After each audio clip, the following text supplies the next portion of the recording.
Introducing the all-new Corolla. At the budget hearing this afternoon, GMH Administrator Joseph Verga acknowledged that with 2 months left in the fiscal year, the hospital is still waiting on $14 million, approved in its budget, but yet to be paid out by DOA. With 2 months left of this fiscal year, we're still entitled to $14 million more in 2 more months that we haven't received. We're really hurting for cash, and we really need it. So we have not received the funds even out you folks have allocated from those other sources, and we desperately need it. His admission prompted Senator Mike San Nicolas to express some exasperation with the Calvo administration. When is somebody going to hold the governor accountable for getting the money to GMH? When? Or is the plan to sell or close down GMH? And I'd like to know that plan so that we don't go through this whole rigmarole of, budgeting and putting people through all this kind of emotional upheaval of whether or not there's going to be enough money.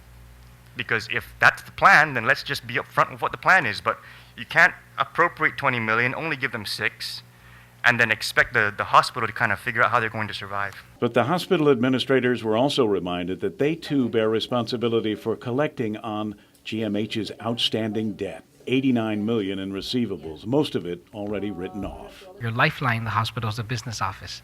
And, when we discussed this a year ago, when you guys first came on board, we talked about that's where the concentration of the efforts need to be at, is to boost up your business office, get their billing and collections up to par. Verga assured the committee that GMH is now close to finalizing a contract on a billing and collection agreement with an independent company. So this is going to happen. I know it's been a long time, but it's been a long, arduous process, and it's a very complex RFP, and it was a very complex negotiation process, but nonetheless, we are now there. GMH has put together a budget for next year of $142 million, which includes a $44 million subsidy from Guam. If we do not receive this level of funding this year, then action will have to be taken at GMH. You heard the OPA saying she didn't understand how we continue to operate. And Alan and I pull miracles every day continuing to operate. Miracles are running short. Verga said that $142 million is what's needed to maintain services at GMH at current levels.